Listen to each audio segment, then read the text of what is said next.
సంఖ్యాకాండము 32వ అధ్యాయం.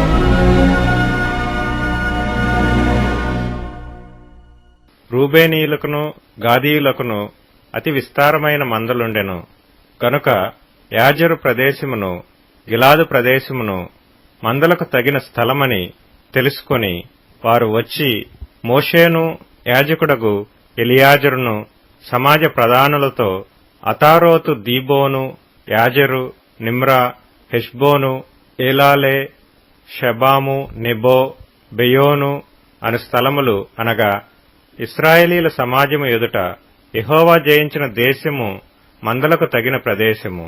నీ సేవకులమైన మాకు మందలు కలవు కాబట్టి మా ఎడల నీకు కటాక్షము కలిగిన ఎడల మమ్మను యోర్దాను అద్దరికి దాటింపక నీ దాసులమైన మాకు ఈ దేశమును స్వాస్థ్యముగా ఇమ్మనగా మోషే గాదీయులతోనూ రూబేనీయులతోనూ మీ సహోదరులు యుద్ధమునకు పోవుచుండగా మీరు ఇక్కడ కూర్చుండవచ్చునా?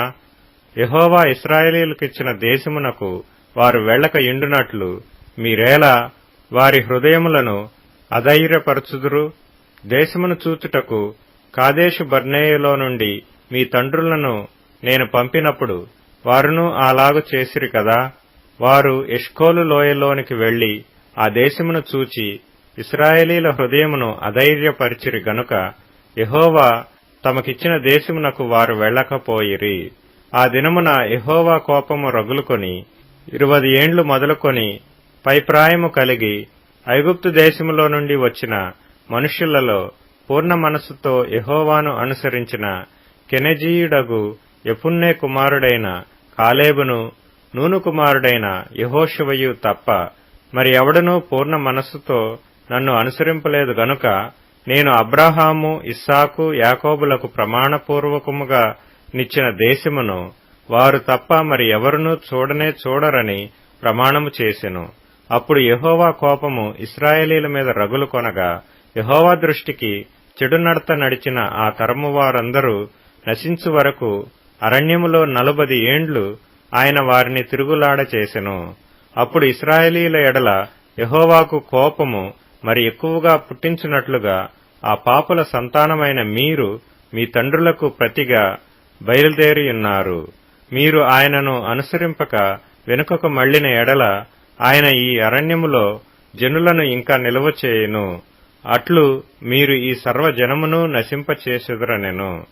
అందుకు వారు అతని యొద్దకు వచ్చి, మేము ఇక్కడ మా మందల కొరకు దొడ్లను మా పిల్లల కొరకు పురములను కట్టుకొందుము.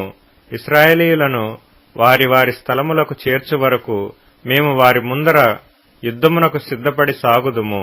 అయితే మా పిల్లలు ఈ దేశ నివాసుల భయము చేత ప్రాకారము గల పురములలో నివసింపవలెను. ఇశ్రాయేలీలలో ప్రతివాడును తన తన స్వాస్థ్యమును పొందు వరకు మా ఇండ్లకు తిరిగి రాము. తూర్పు దిక్కున యోర్దాను యువతల మాకు స్వాస్థ్యము దొరికెను గనుక యోర్దాను అవతల దూరముగా వారితో స్వాస్థ్యము పొందమనిరి. అప్పుడు మోషే వారితో, మీరు మీ మాట మీద నిలిచి యెహోవా సన్నిధిని యుద్ధమునకు సిద్ధపడి యెహోవా తన ఎదుట నుండి తన శత్రువులను వెళ్లగొట్టు వరకు యెహోవా సన్నిధిని మీరందరూ యుద్ధ సన్నద్ధులై యోర్దాను అవతలికి వెళ్లిన ఎడల ఆ దేశము యెహోవా సన్నిధిని జయింపబడిన తరువాత మీరు తిరిగి వచ్చి యెహోవా దృష్టికిని ఇశ్రాయేలీల దృష్టికిని నిర్దోషులై ఇందురు. అప్పుడు ఈ దేశము యెహోవా సన్నిధిని మీకు స్వాస్థ్యమగును. మీరు అట్లు చేయని ఎడల యెహోవా దృష్టికి పాపము చేసిన వారగుదురు కనుక మీ పాపము మిమ్మును పట్టుకొనును అని తెలుసుకొనుడి. మీరు మీ పిల్లల కొరకు పురములను మీ మందల కొరకు దొడ్లను కట్టుకొని మీ నోట నుండి వచ్చిన మాట చొప్పున చేయుడనెను. అందుకు గాదీయులను రూబేనీయులను మోషేతో, మా ఏలినవాడు ఆజ్ఞాపించినట్లు నీ దాసులమైన మేము చేసెదము. మా పిల్లలు మా భార్యలు మా మందలు మా సమస్త పశువులు అక్కడ గిలాదు పురములలో ఉండును. నీ దాసులమైన మేము అనగా మా సేనలో ప్రతి యోధుడును మా ఏలినవాడు చెప్పినట్లు యెహోవా సన్నిధిని యుద్ధము చేయుటకు యోర్దాను అవతలికి వచ్చెదమనిరి. కాబట్టి మోషే వారిని గూర్చి యాజకుడైన ఎలియాజరుకును నూను కుమారుడైన యెహోషువకును ఇశ్రాయేలీల గోత్రములలో పితరుల కుటుంబముల ప్రధానులకును ఆజ్ఞాపించి వారితో ఇట్లనెను, గాదీయులను రూబేనీయులను అందరూ యెహోవా సన్నిధిని యుద్ధమునకు సిద్ధపడి మీతో కూడా యొర్దాను అవతలికి వెళ్లిన ఎడల ఆ దేశము మీ చేత జయింపబడిన తరువాత మీరు గిలాదు దేశమును వారికి స్వాస్థ్యముగా ఇయ్యవలెను. అయితే వారు మీతో కలిసి యోధులై అవతలికి వెళ్లని ఎడల వారు కనాను దేశమందే మీ మధ్యను స్వాస్థ్యములను పొందుదురనగా, గాదీయులను రూబేనీయులను యెహోవా నీ దాసులమైన మాతో చెప్పినట్లే చేసెదము. మేము యెహోవా సన్నిధిని యుద్ధ సన్నద్ధులమై నది దాటి కనాను దేశములోనికి వెళ్ళుదము. అప్పుడు యొర్దాను యువతల మేము స్వాస్థ్యమును పొందెదమని ఉత్తరమిచ్చిరి.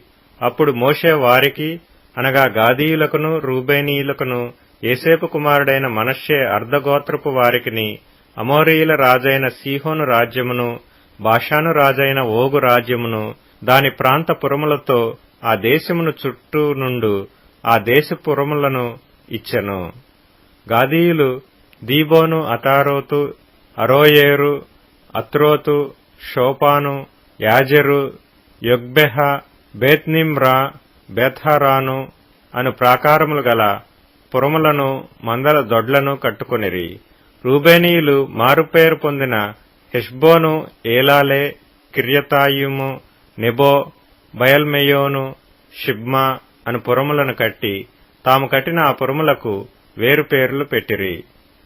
మనష్షే కుమారులైన మాకీరీయులు గిలాదు మీదికి పోయి దాన్ని పట్టుకొని దానిలోనున్న అమోరీయులను వెళ్లగొట్టిరి. మోషే మనష్షే కుమారుడైన మాకీరుకు గిలాదునిచ్చెను. అతడు అక్కడ నివసించెను. మనష్షే కుమారుడైన యాయీరు వెళ్లి వారి పల్లెలను పట్టుకొని వారికి యాయీరు పల్లెలని పేరు పెట్టెను. నోబహు వెళ్లి కెనాతును దాని గ్రామములను పట్టుకొని దానికి నోబహు అని తన పేరు పెట్టెను.